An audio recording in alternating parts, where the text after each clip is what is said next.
High, আমি Priyanka's cooking passion চ্যানেলে আপনাদের সবাইকে স্বাগত।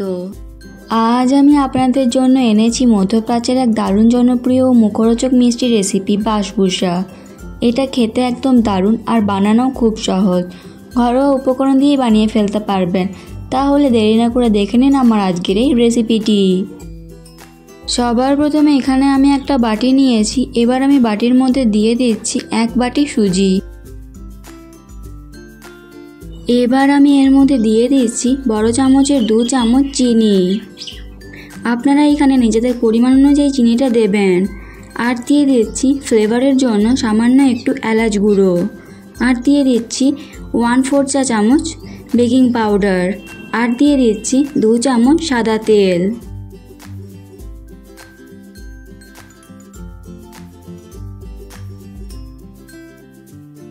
এবার আমি একটা হ্যান্ড উইক্স দিয়ে সব কিছুকে ভালোভাবে মিশিয়ে নেব। এবার আমি এর মধ্যে দিয়ে দিচ্ছি 1 বাটি দুধ। যে বাটিটা মেপে আমি 1 বাটি সুজি দিয়েছিলাম সেই বাটিটায় মেপেই আমি দিয়ে দিলাম 1 বাটি দুধ। এবার আমি দুধটাকে সব কিছুর সাথে ভালোভাবে মিশিয়ে নেব।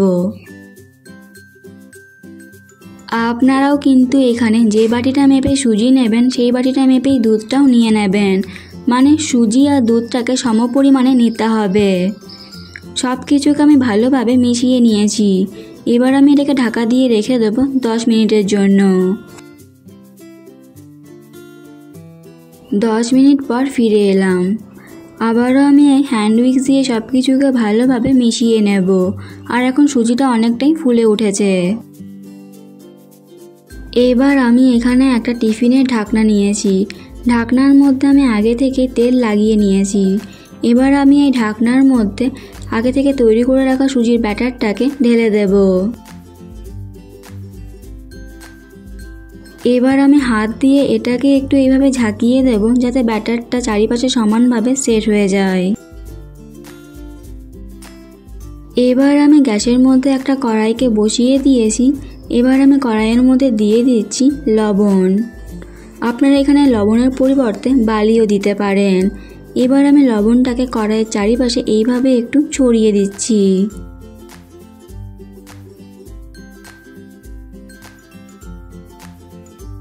কড়াইয়ের মধ্যে আমি লবণগুলোকে ভালোভাবে ছড়িয়ে দিলাম। এবার আমি এর মধ্যে একটা বাটিকে বসিয়ে দিচ্ছি। আপনাদের কাছে যদি কোনো স্ট্যান্ড থাকে তাহলে আপনার স্ট্যান্ডটাকেও বসিয়ে দিতে পারেন। এবার আমি এটাকে ঢাকা দিয়ে ভালোভাবে 5 মিনিটের জন্য গরম করে নেব। এটাকে আমি ভালোভাবে গরম করে নিয়েছি গ্যাসের ফ্লেমটাকে হাইতে রেখে। এবার আমি এর মধ্যে ব্যাটারের পাত্রটাকে বসিয়ে দিচ্ছি ভালোভাবে। এবার আমি এটাকে ঢাকা দিয়ে বেক করে নেব 10 থেকে 15 মিনিটের জন্য, তবে গ্যাসটাকে লো ফ্লেমে রেখে। 15 মিনিট পর ফিরে এলাম। এবার আমি চেক করে নেব এটা সম্পূর্ণ তৈরি হয়েছে কিনা। আমি এখানে একটা চাকু দিয়ে চেক করে নিচ্ছি। আপনারা চাইলে টুথপিক দিয়েও চেক করে নিতে পারেন। দেখুন এটা সম্পূর্ণভাবে তৈরি হয়ে গেছে, চাকুর গায়ে কিচ্ছু লেগে নেই। এবার আমি গ্যাস অফ করে দিয়ে এটাকে সম্পূর্ণ ঠান্ডা করে নেব। এবার আমি এখানে একটা চিনি শিরা তৈরি করব। তার জন্য একটা প্যান বসিয়ে দিয়েছি।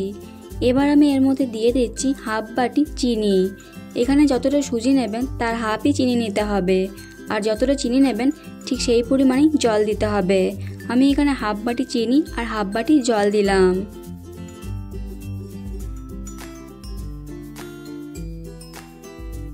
এখানে শিরাটাকে কোনো রকম তারযুক্ত শিরা তৈরি করবার দরকার নেই। শিরার মধ্যে একটু আঠালো ভাব চলে এলেই তৈরি হয়ে যাবে শিরাটা। চিনিগুলো এখন সম্পূর্ণ জলের সাথে মিশে গেছে। এবার আমি শিরাটাকে 2 থেকে 3 মিনিটের জন্য ভালোভাবে ফুটিয়ে নিয়ে এটাকে সাইডে নামিয়ে নেব।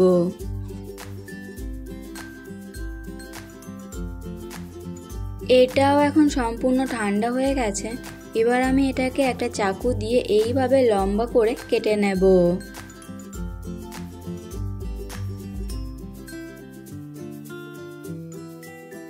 এইভাবেই এটাকে লম্বা করে আস্তে আস্তে এইভাবে কেটে নিতে হবে।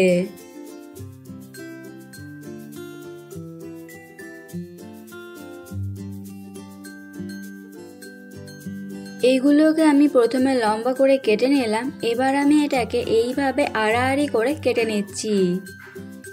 চারকোনা শেপের তৈরি করে নিচ্ছি আমি এগুলোকে।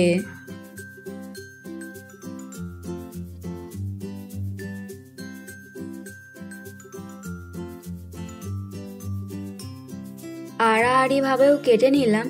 এবার আমি এর মধ্যে দিয়ে দিচ্ছি আগে থেকে তৈরি করে রাখা চিনি শিরাটা।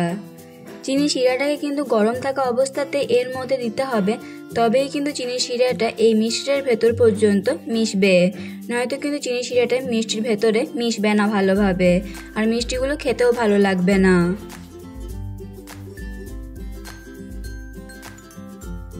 একেবারেই আমি পুরো চিনি শিরাটাকে দিয়ে দিলাম না, প্রথমে আমি হাফ বাটি মতো চিনি শিরাটাকে এর মধ্যে দিয়ে দিলাম। এবার আমি কিছু কাজু বাদাম নিয়ে এইভাবে এর ওপরে দিয়ে দিচ্ছি।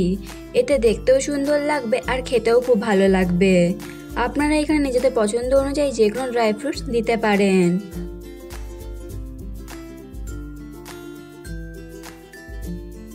এটাকে আমি কাজু বাদাম দিয়ে ভালোভাবে সাজিয়ে নিলাম। এবার আমি এর মধ্যে দিয়ে দিচ্ছি আরও যে বাকি হাফ বাটি চিনি শিরাটা ছিল, সেই চিনি শিরাটাকে আমি এর মধ্যে দিয়ে দিচ্ছি। এবার আমি পুরো চিনি শিরাটাকে এর মধ্যে দিয়ে দেব। চলুন এবার আমি একটা মিষ্টিকে তুলে নিয়ে আপনাদেরকে কেটে দেখাচ্ছি, তাহলে আপনারা বুঝতে পারবেন মিষ্টিগুলো ঠিক কতটা পারফেক্ট আর সুন্দর হয়েছে। এই রেসিপিটি আপনাদের কেমন লাগলো অবশ্যই কমেন্ট করে জানাবেন। ভালো লেগে থাকলে লাইক এবং শেয়ার করবেন। এরকমই আরও নতুন নতুন ভিডিওর আপডেট পাওয়ার জন্য প্রিয়াঙ্কাস কুকিং প্যাশন চ্যানেলটিকে সাবস্ক্রাইব করতে ভুলবেন না।